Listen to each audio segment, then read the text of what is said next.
Bien, bienvenidos a una emisión más de TN23. Es momento de seguir conociendo lo más destacado de la información en Guatemala y el mundo. Por supuesto, me sigue acompañando ese gran equipo profesional en la noticia. Estaremos dándole a conocer la información más destacada después de nuestros titulares.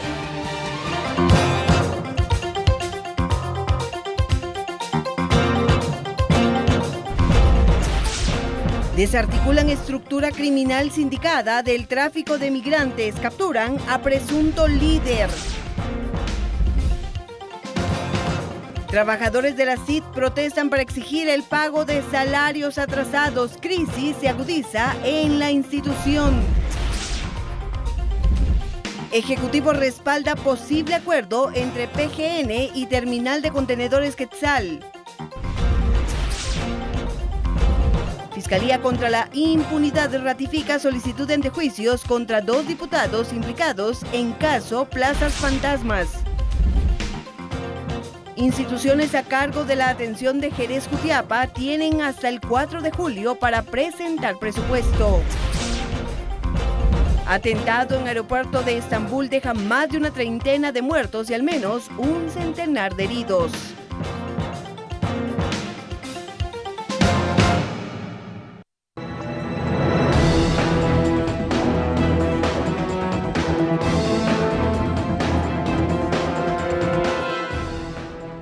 Bien, en 3 departamentos del país fueron realizados operativos para desarticular una estructura que se dedicaba a trasladar ilegalmente a personas de origen asiático hacia los Estados Unidos. Durante estos allanamientos se capturó al presunto líder de la estructura.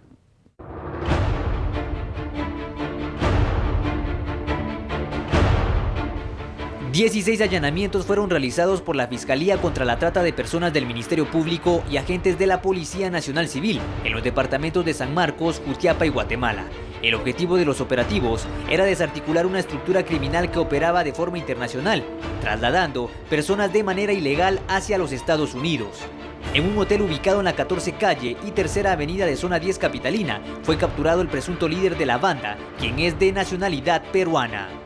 Esta estructura criminal trabajaba desde Brasil hacia los Estados Unidos. Hoy la Policía Nacional Civil en un lujoso hotel de la zona 10 capitalina ha capturado al presunto líder. Él es un hombre de origen peruano a quien se le ha incautado un arma de fuego y a quien es sindicado del delito de tráfico ilícito de personas y también de asociación ilícita según la orden de juez que ha sido emanada en contra de él. Ha sido identificado como Luis Leonardo Mejía López o como Luis Leonardo Mejía Pasapera. Tras las investigaciones, se determinó que la banda cobraba cuotas entre $20,000 y $25,000 para trasladar a personas de origen asiático hacia los Estados Unidos. Cabe mencionar que estas personas específicamente captaban la atención de ciudadanos del sector del continente asiático, de Pakistán, de Afganistán, de la India, de Bangladesh, y luego eran llevados hacia Brasil. De Brasil eran traídos por tierra o por vía marítima. Tenían que pasar siempre de una manera obligatoria por Guatemala para poder llegar a su supuesto destino final, que era Estados Unidos, pero en muchas ocasiones eran abandonados en el transcurso del camino. Durante los allanamientos en Guatemala, se capturaron 10 integrantes de la estructura criminal. En los países de Costa Rica, Panamá y Honduras, se realizaron operativos simultáneos, donde se capturaron a integrantes de la misma banda. En los 4 países, en total fueron detenidas 35 personas. Para TN23, con imágenes de Denis Zacarías, reporta Julio Hernández.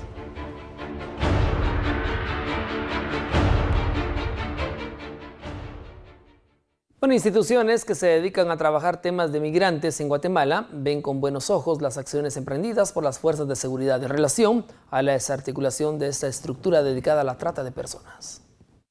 Representantes de la Mesa Nacional para la Migración en Guatemala ven positivas las acciones de las fuerzas policiales a nivel centroamericano sobre operativos y capturas de miembros de bandas involucradas en la trata de personas.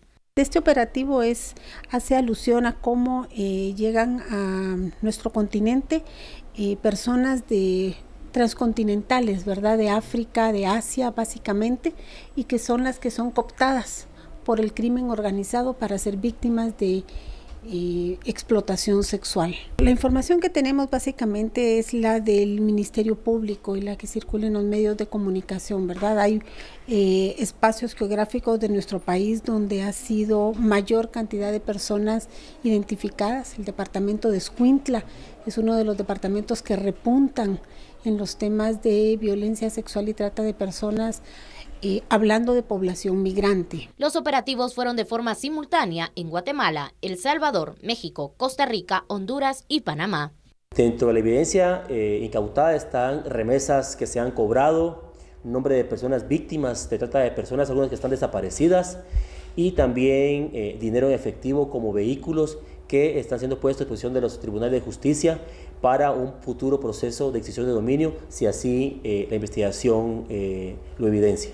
El análisis de modus operandi realizado por la PNC destaca las fronteras al oriente del país, como Valle Nuevo, las fronteras que están también al oriente en el área de Chiquimula con Honduras, y de ahí eran trasladados a la ciudad capital, ocultados en hoteles, para luego enviarlos a las fronteras como Tecumán y Huehuetenango. Bueno, y un hombre acusado de violar a una menor de 13 años fue capturado por las fuerzas de seguridad en el municipio de Chinautla. Al sindicado se le acusa de abusar sexualmente de una niña que, según testigos, aseguran es su familiar, de la cual, bajo amenazas de muerte, ultrajó por varias ocasiones.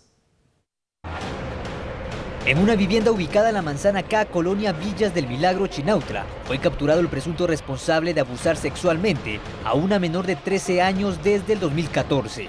El detenido fue identificado como Tomás Ricardo González Chich, de 33 años, quien, según las investigaciones, abusaba de la menor, quien era su familiar, aprovechando los momentos cuando se quedaban solos.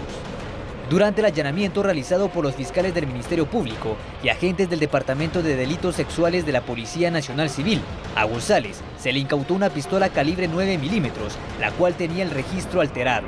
El individuo fue puesto a disposición del juzgado correspondiente, sindicado de los delitos de agresión sexual con agravación de la pena con concurso real y violación con agravación a la pena. Bien, momento de una breve pausa, ya regresamos con más noticias de interés nacional.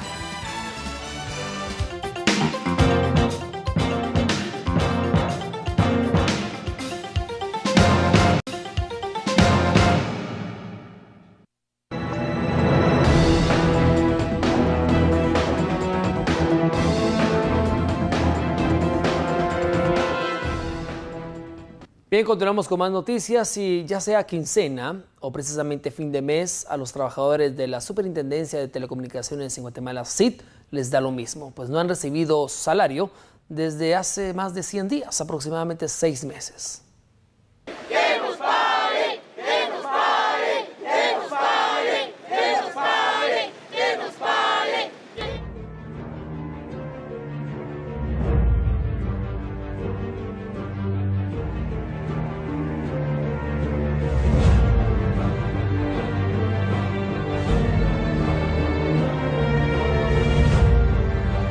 Desde primeras horas de la mañana, 62 trabajadores de la Superintendencia de Telecomunicaciones tomaron la decisión de protestar para hacer un llamado al Ejecutivo, pues ya pasaron 182 días sin recibir ninguna retribución salarial.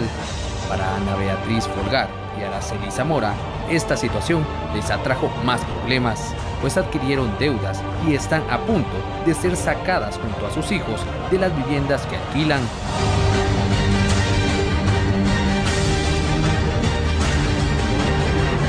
Yo como madre soltera a mí me cuesta.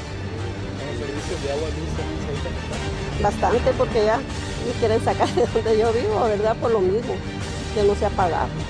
Entonces, por eso me animo a hablar, ¿verdad? Y que se ponga la mano en la conciencia. Todos nos hemos endeudado y pues ahí sí que, como dijo doña Betty, con préstamos y préstamos, y la verdad es que, como todos saben, las tarjetas de crédito, los créditos de todos los bancos, todos los intereses están corriendo y eso ellos no lo ven, pues. Sin embargo, para otros empleados, la incertidumbre y falta de recursos les ha complicado el tratamiento de enfermedades. Entonces, personas como yo que padezco de diabetes, yo ya no tengo acceso a medicamentos, no tengo ni dinero para pagarlos. Es probable que ahorita tenga hasta el azúcar alta y eso las autoridades no lo están viendo. Luego de 1 hora y media de protesta, se conformó una mesa de diálogo entre representantes de finanzas, trabajo, ONSEC, MISIVI y afectados para discutir una salida. Para el 8 de julio, se acordó que se haría efectivo el pago de salarios atrasados previo a la publicación de un acuerdo gubernativo que será presentado el lunes ante gabinete.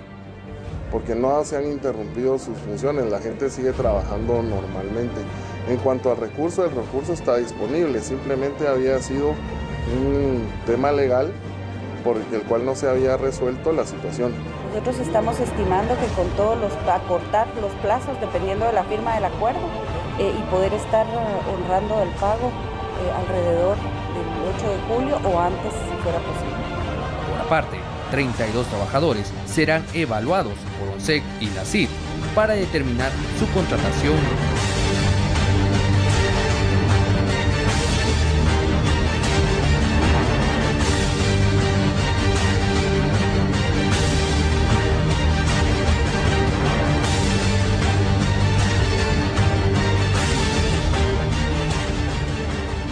Pero como ahora ellos van a ser sometidos a la ley de servicio civil, ellos tendrán que cumplir con requisitos para poder optar a los puestos. Ya en todo caso sería la autoridad institucional de CID quienes decidan ellos cómo van a darle solución a la continuidad o no continuidad de los trabajadores. Va a hacerse un análisis para ver qué puestos puedan ser sujeto de contratación de 029, porque de alguna manera hay puestos que requieren ser cuentadantes ante la Contraloría. Los empleados de la CID esperan que los acuerdos se cumplan. Mientras tanto, se continuará dando seguimiento a esta situación que afecta a más de medio centenar de familias guatemaltecas.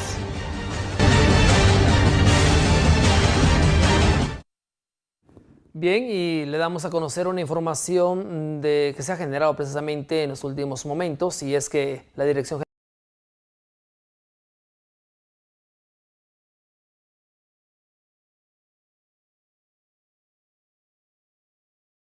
vuelos en el Aeropuerto Internacional La Aurora de las 9 de la mañana a las 11 de la mañana. Operaciones que estarán dándole precisamente a la pista, pero de ello nos habla Luis García, que nos tiene más información sobre esto. Adelante, Luis García, buenas noches.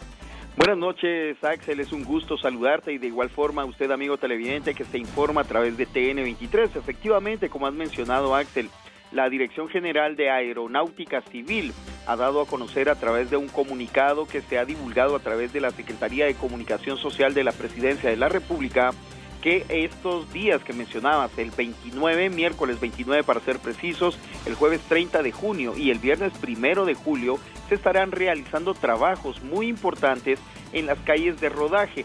Estas son las calles que sirven para que las aeronaves puedan ser trasladadas a los diversos hangares de Aeronáutica Civil y del Aeropuerto Internacional La Aurora. Esto forma parte de los trabajos que se están realizando para poder reparar todas las aeronaves, para poder mantener la calidad de Aeropuerto Internacional. Es por ello que por la prioridad que tienen estos trabajos se estarán suspendiendo los vuelos, las operaciones en los horarios de 9 de la mañana a 11 de la mañana estos días, el miércoles 29, jueves 30 y viernes 1 de julio. Estas son disposiciones técnicas que se estarán respetando y que son necesarios cumplir en estos horarios diurnos. Así es que las autoridades de la Dirección de Aeronáutica Civil han hecho este comunicado para que la población en sí y aquellas personas que tengan la disponibilidad de viajar en estos días pues puedan tomar en cuenta la suspensión de operaciones en el Aeropuerto Internacional La Aurora en esos horarios.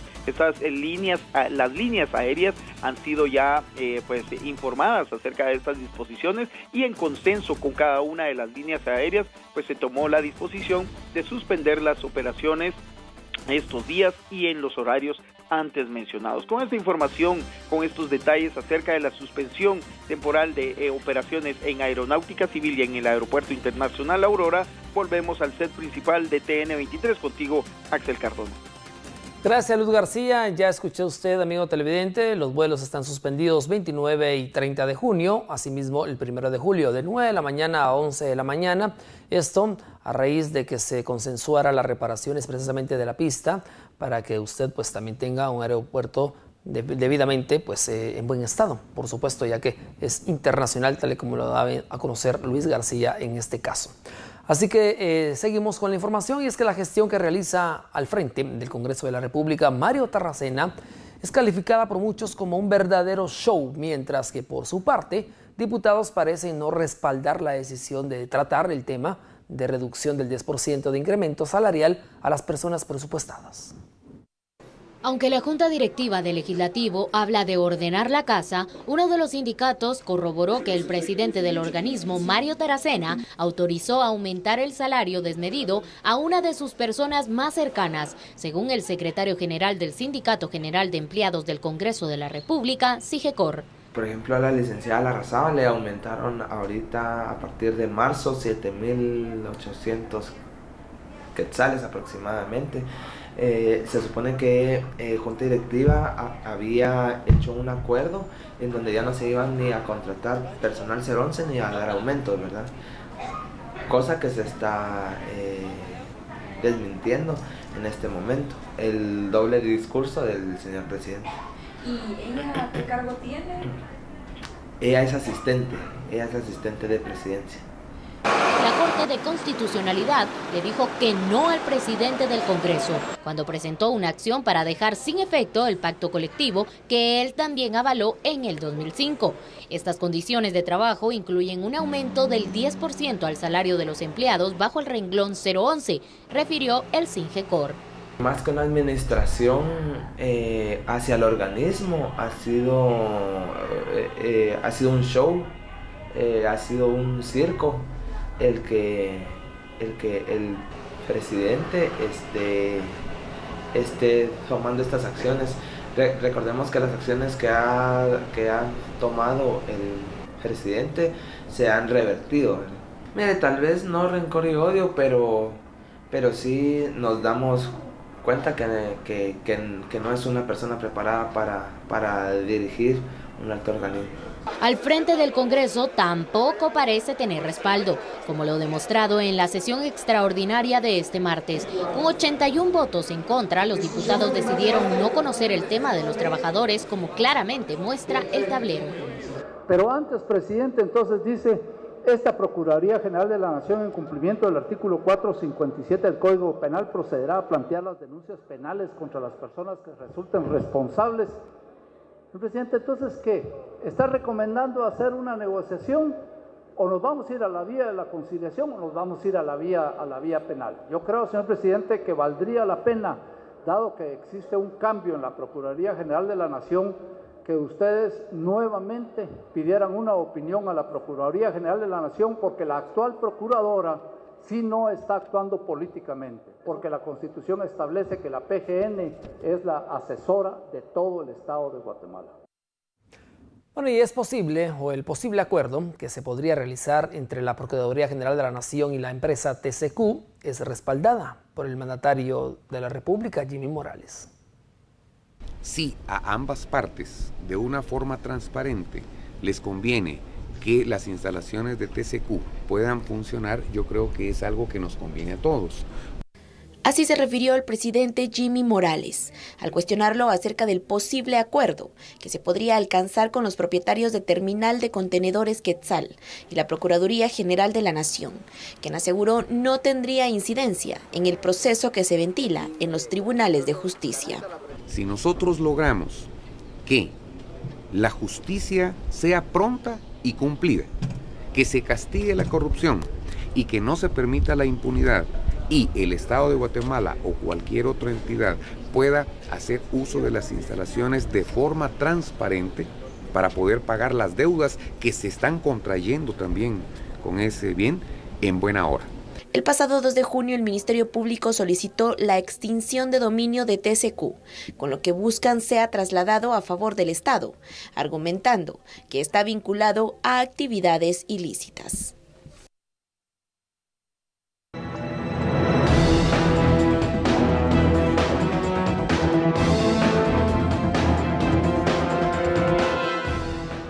Bueno, y por 10º día continuó la audiencia cooptación del Estado. Esta vez fue la Comisión Internacional contra la Impunidad en Guatemala, CICIG, quien se adhirió, por supuesto, a la solicitud planteada por el Ministerio Público de ligar a proceso a los 57 presuntos implicados en el caso.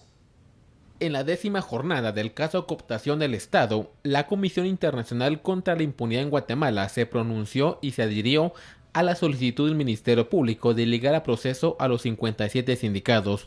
La abogada de la entidad internacional, Berenice Ovalle, dijo que la información que sustenta la acusación del MP fue encontrada en dispositivos y documentos incautados en abril de 2015. Documentos y dispositivos electrónicos que fueron incautados el 16 de abril de 2015 en la presidencia y en las oficinas del señor Salvador Estuardo González Álvarez, alias Eco. Eso fue dentro del expediente de la línea. Documentos y dispositivos electrónicos incautados también el 16 de abril. Hicieron los señalamientos en la presidencia y oficina del señor Juan Carlos Monzón Rojas. Documentos y dispositivos electrónicos incautados en febrero de este año en las oficinas de Raúl Osoy Venados, que también tiene orden de captura. Documentación incautada en la vicepresidencia de la República. También se contó como consultas de fuentes abiertas y, como se mencionó, la declaración y documentos aportados por el señor Juan Carlos Monzón Rojas. Según la abogada Valle, hay 3 tipos de corrupción. En este proceso se cometió la gran corrupción, pues involucra a las máximas autoridades del Estado durante el gobierno del Partido Patriota. El expresidente Otto Pérez Molina criticó la intervención de la representante de CICIG. Cuando lo único que tenía que hacer era adherirse a la acusación que hace el Ministerio Público. Esto no vale, fíjese, esto el juez sabe que no tiene ningún valor para el juez. Lo que tiene valor para el juez es lo que el Ministerio Público por ley tiene que presentarle al juez. Esto no tiene ningún valor, no debería de tener ningún valor para el juez y esperamos que así sea. La gran ausente durante el pronunciamiento de CICIG fue la ex vicepresidenta Roxana Valdetti. Solo escuchó unos minutos y se retiró de la audiencia. Lo mismo hizo Pérez Molina, pero regresó 15 minutos después a la sala de vistas de la Corte Suprema de Justicia. Bueno, Celia Osorio, agente del organismo judicial que tuvo un incidente con Elimia Ayuso, precisamente sindicada en el caso de cooptación del Estado, se encuentra en un proceso interno, el cual podría quedar como resultado en 3 meses. Por supuesto que se estará dando de alguna manera estos resultados, pero la gente seguirá en sus funciones normales. Según el vocero del organismo judicial, Ángel Pineda, el proceso interno del agente de seguridad Celia Osorio, quien tuvo un incidente con la sindicada Emilia Ayuso del caso cooptación del Estado, podría resolverse en 3 meses. Si la situación implicara que fuese una falta la que se ha cometido, es la unidad de régimen disciplinario la que tendrá que conocer del caso. A este momento todavía se está desarrollando la investigación. De esa cuenta habrá que esperar qué es lo que arroja la investigación para determinar cuál es el camino a seguir. Dependerá mucho de la carga de trabajo que tenga la unidad de régimen disciplinario. Podríamos estar hablando alrededor de unos 90 días aproximadamente si el asunto se desarrolla hasta ese punto. La agente Osorio continúa sus funciones. Los elementos de seguridad trabajan en un plan de rotación, refiere el funcionario de justicia Pineda. De hecho, los agentes de seguridad del organismo judicial nunca están asignados a un lugar en específico. Siempre se está desarrollando una rotación en específico a efecto de que las medidas de seguridad se desarrollen de manera adecuada. En este momento, pues ella está atendiendo otra parte del edificio de Torre de Tribunales. La diligencia de cooptación del Estado continuará este miércoles, dándole la palabra a los 57 abogados defensores. Bueno, el Ministerio Público presentó los argumentos de la solicitud de antejuicio contra 2 diputados vinculados a las plazas fantasmas en el Congreso de la República durante el año 2015. Representantes de la Fiscalía contra la Impunidad ratificaron ante la Sala Cuarta de Apelaciones la solicitud de antejuicio en contra de los diputados Manuel García Chutá y Aristides Crespo. Esto por el caso de las plazas fantasma en el Congreso de la República. Los congresistas participaron en la Junta Directiva del año 2015. Según Sandoval, presentaron las pruebas para sustentar que los parlamentarios cometieron el delito de abuso de autoridad y peculado por sustracción. Un representante del Ministerio Público procederá a la ratificación de los antejuicios que fueron planteados en su oportunidad. y dirigidos a posibles actos que podrían revestir características de ilicitud de Aristides Crespo Villeda y de Manuel García Chutá. La Fiscalía les procederá a explicar cuál es el contenido del escrito y cuáles son los elementos con los que cuentan. Esos elementos solo son elementos los necesarios, los indispensables para presentar la solicitud. Ahora la Sala Cuarta de Apelaciones tiene que agendar el día y fecha de la citación de los congresistas para que puedan presentar sus pruebas de descargo de los delitos que los señalan.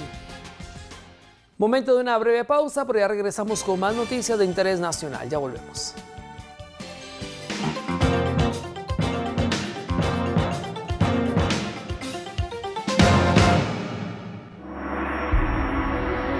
Disfruta frente a ti de lo exótico.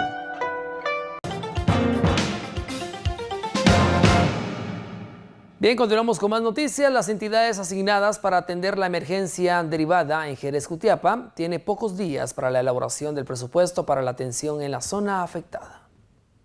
Todas las instituciones atendiendo a la circular deberán de crear las estructuras programáticas del presupuesto y vincularlo al programa 94, subprograma 2, con toda la estructura que la ley exige. La comunidad se encuentra en alerta anaranjada, pues las lluvias amenazan con continuar. Son 90 personas las que están afectadas directamente. Se tiene activado el Centro de Operaciones de Emergencia Municipal. Se encuentra en alerta anaranjada la población. También tenemos ya hecho el plan de acción por familia. Los 2 albergues se encuentran listos para poder ser utilizados.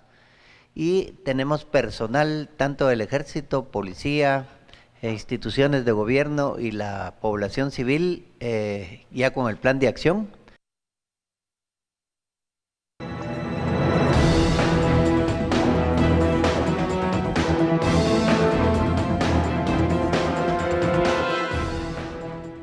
Bueno, y el hecho que el país tenga a la fecha 5 sentencias por el incumplimiento a garantizar a sus habitantes el derecho a la alimentación ha redundado que organizaciones sociales inicien la campaña Guatemala sin hambre, con la cual se busca de manera concientizar a la población guatemalteca sobre el impacto que tiene el que muchos menores en el país crezcan sin una adecuada alimentación.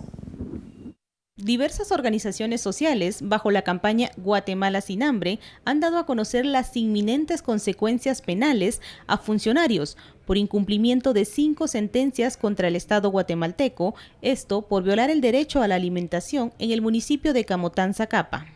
En ese sentido, el juez obliga al Estado guatemalteco, a través del Ejecutivo, que cumpla con más de 27 medidas para que pueda restituir de manera efectiva el derecho humano a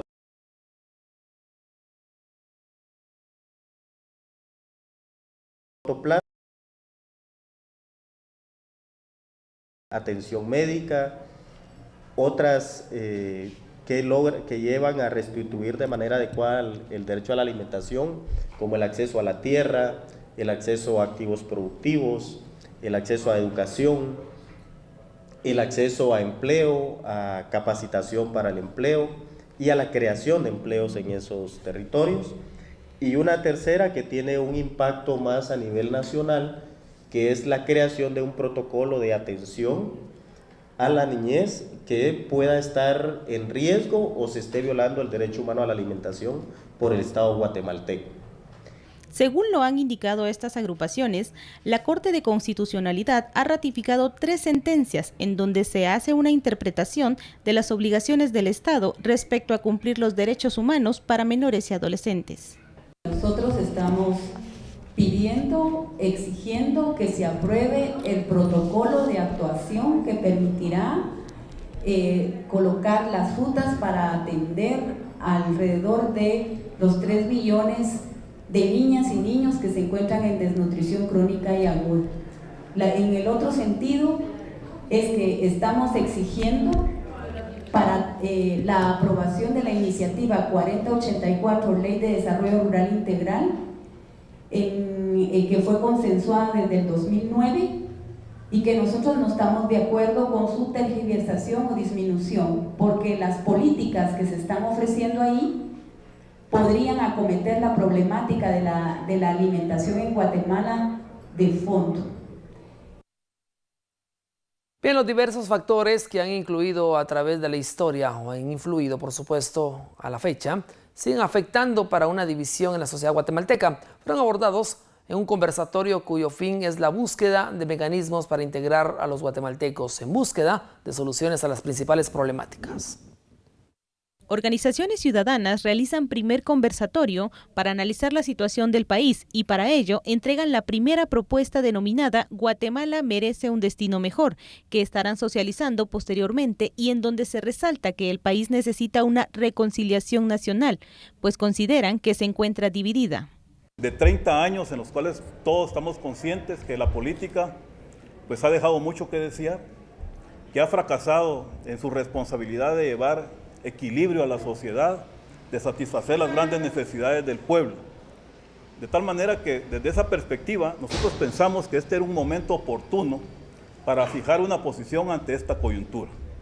En primer lugar, pues nosotros pensamos de que uno de los grandes problemas de la sociedad guatemalteca es que durante estos 30 años, a pesar de que ha habido una apertura política, de que ha habido un proceso electoral en el cual el pueblo ha participado muy confiado, nos hemos encontrado con que los partidos han dejado mucho que desear. Los partidos carecen de ideología, se mercantilizaron y dejaron de cumplir con el objetivo principal de todo partido político, que es ser intermediarios entre la sociedad y el Estado. Según afirma Zurita, esta propuesta está encaminada a generar una nueva actitud política que reemplace los esquemas anclados del pasado. Bueno, en la ciudad de San Salvador finalizó el foro de Sao Paulo, pero de esta noticia usted la conocerá después de esta breve pausa. Ya regresamos.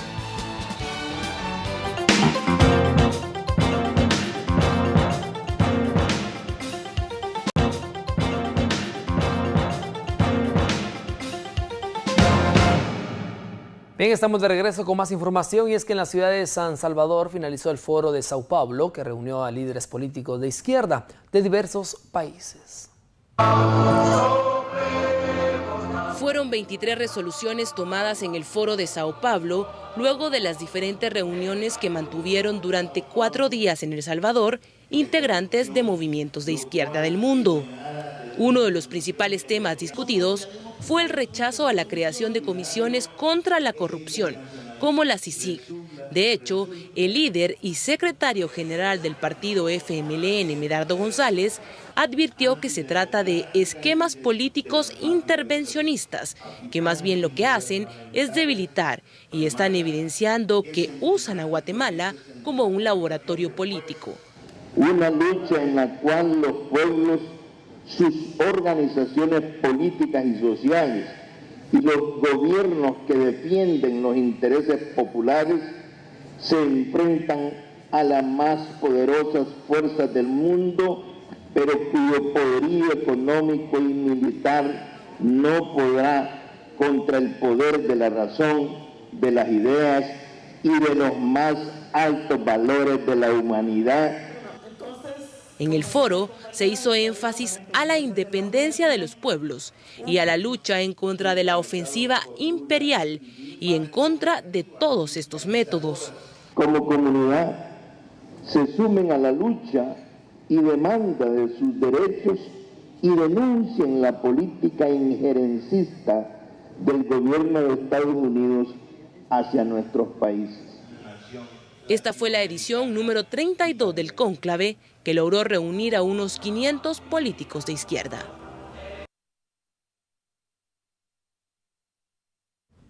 Bueno, el embajador estadounidense acreditado en nuestro país, Todd Robinson, se refirió a que su gobierno se mantiene al margen de las decisiones que las autoridades de Guatemala pudieran tomar en relación a temas de seguridad. El embajador acreditado de Estados Unidos en Guatemala, Todd Robinson, negó que su gobierno interfiera en las decisiones que realiza el país en temas de seguridad y justicia. El diplomático indicó que solo se trabaja en conjunto con las autoridades de gobierno que encabeza el mandatario Jimmy Morales. Jamás amenazó el vicepresidente de los Estados Unidos a ninguna autoridad de Guatemala o cualquier otro país. Nosotros estamos aquí trabajando con los gobiernos, no estamos haciendo nada que los gobiernos no piden y vamos a seguir haciéndolo. ¿Esta situación podría repercutir en las relaciones que Guatemala tiene con el gobierno estadounidense, embajador? No, vamos a seguir trabajando y apoyando a los gobiernos en la lucha contra la corrupción, en la lucha para sistemas mejores de educación y alimentación y de salud. En otro tema, Robinson indicó que si autoridades guatemaltecas solicitan apoyo para brindar protección a la fiscal general, su gobierno está en la disposición de cooperar. Es una lástima en este país que la fiscal general está amenazada por hacer su trabajo, o cualquier otra autoridad gubernamental.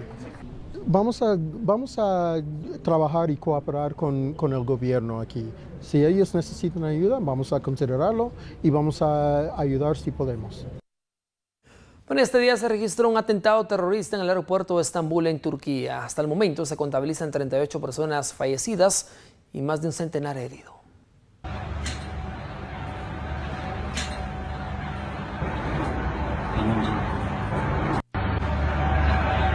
Este martes, cuando 3 extremistas hicieron estallar sus explosivos en la entrada del aeropuerto internacional Atatürk de Estambul, según la agencia de noticias The Associated Press, que cita fuentes de seguridad turcas. Hasta el momento se registraron al menos 31 muertos y más de 100 heridos. El gobernador de Estambul, Basip Sahin, señaló que fueron 3 los terroristas que atacaron en el aeropuerto internacional, aunque los primeros reportes indicaban que habían sido 2 los extremistas. La policía turca intentó detener a los presuntos fundamentalistas cuando estos abrieron fuego con sus rifles Kalashnikov. Luego detonaron sus explosivos, causando decenas de muertos y heridos. Los aeropuertos turcos ubicaron retenes de seguridad al ingreso de las terminales y luego antes de la entrada a las salas de salida. Bueno, ayer le mostramos la otra cara de Prensa Libre y que quede claro que esto no es una cortina de humo como muchos han querido hacer creer a las personas. Claramente la forma de hacer negocios fraudulentos pasando por encima de la ley. Hoy le damos a conocer algunos detalles.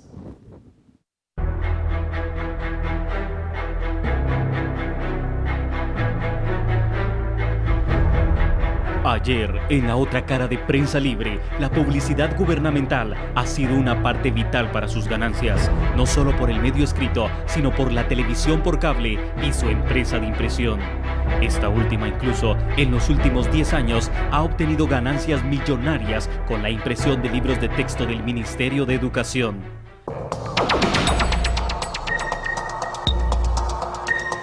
Desde el 2004, a Prensa Libre le ha sido adjudicado con más de 258,000 quetzales. Sin embargo, en el año 2009, en el gobierno del partido UNE, los contratos ascienden a más de 27 millones de quetzales, es decir, 26 millones más que hace 5 años. Un agravante que por conceptos de compra directa, es decir, sin licitar, suman 1.445.000 quetzales.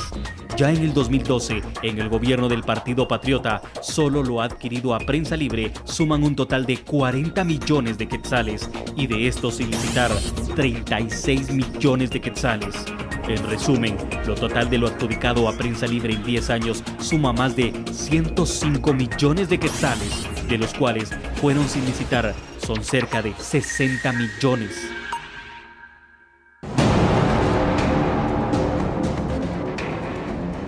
Algunas empresas de medios violan la ley de compras y contrataciones del Estado, incurriendo en fraccionamiento. Esta es una práctica en la cual una misma unidad ejecutora realiza compras directas de baja cuantía o compras del mismo bien o servicio durante un mismo cuatrimestre del ejercicio fiscal, cuya suma excede a los 900.000 quetzales, monto por el cual la cotización pública es obligatoria. Se indica que el fraccionamiento es cuando una misma unidad compradora hace varias compras directas o compras de pequeña cuantía de acuerdo con la ley de contrataciones para evadir esos procesos competitivos, esos que le mencioné que son de licitación y de cotización, en el que varios agentes económicos participan tanto en la licitación como en la cotización para tener la misma calidad, pero a menores precios. Pero, ¿cómo se logra esto? Simplemente fraccionado. Solo en el proyecto De Frente con el Presidente, publicado también por Prensa Libre, se compraron por diversos meses por parte del gobierno del Partido Patriota y en cada mes varias publicaciones de la misma temática con valores similares que oscilan desde los 15.000 hasta los 34.000 quetzales. ¿Esto no es fraccionamiento? Nuevamente insistimos, la Contraloría General de Cuentas tiene la obligación de realizar las investigaciones pertinentes, así como del Ministerio Público, y no sea un caso más engavetado. Y por supuesto, la Procuraduría General de la Nación, como abogado del pueblo, defender los intereses del mismo, también debe de ser investigado. Y como bien dice el refrán, muy conocido por los chapines, qué fácil resulta ver la paja en el ojo ajeno y no la viga en el propio. Pero detrás de esta historia, pues de Prensa Libre, existe un personaje, aquel que hace los negocios debajo de la mesa y tranza con el Estado. Credibilidad, confianza, una filosofía de acuerdo a lo actuado. Ese debe de ser el perfil de un periodista. Gabriel García Márquez decía, el periodista debe de ser una buena persona, y no digamos de un profesional, con números de estudios, con una historia de periodismo forjado por los antepasados y con la bandera de independiente y honrado, se da la tarea de señalar, destruir y juzgar a diferentes personalidades o instituciones del país, porque simplemente desea hacer creer a todos que él es el Inmaculado. Mario Antonio Sandoval Samayoa, uno de los principales accionistas del medio escrito Prensa Libre, vicepresidente de dicho medio y presidente de Guatevisión, habla de moral y ética periodística cuando es uno de los que ha estado a la orden de los diferentes gobiernos del país como supuesto asesor y estratega, pero al mismo tiempo cumple una función periodística en una empresa informativa. ¿Cómo se le puede llamar a esto? Lo muestran las imágenes en uno de los tantos contratos que él ha firmado con los gobiernos de turno. Y vea este, que data de 1994, en el cual durante este gobierno es contratado para el despacho del señor presidente de la República para realizar las siguientes tareas. Asesoría del señor presidente con la prensa nacional e internacional. Elaborar discursos, pronunciamientos, declaraciones del señor presidente, otras funciones que le sean encomendadas por el mandatario. Pero en esta misma fecha, Mario Antonio Sandoval era el vicepresidente editorial de Prensa Libre. ¿Es esto una doble moral? Es decir que en el periodismo, desde la concepción de Sandoval, se vale de todo, siempre y cuando él lo lidere.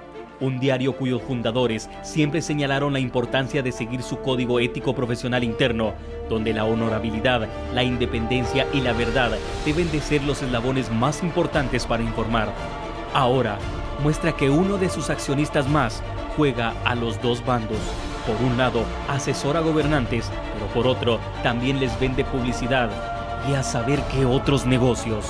Si no veamos nuevamente el último inciso de su contrato, otras funciones que le sean encomendadas por el mandatario. ¿Cómo no hablar de doble moral? Vea usted lo que contestó en una entrevista realizada por el diario digital Nómada en agosto del 2014, cuando se le inquiría sobre el tema de lo no licitado. Sandoval quitó importancia a los datos y dijo que quizás eran menores en la realidad. La información de Guatecompras, como todo el Estado, es inconfiable, sostuvo. La moralidad no pelea con la realidad, con el actuar de una persona. Se es moral en todo, en lo profesional y en la vida personal. Así que, Juzgue usted. Bien, y de esta manera hemos finalizado esta emisión de noticias, agradeciendo por supuesto su preferencia e invitándolo a seguirse informando con nosotros. Hasta pronto, buenas noches.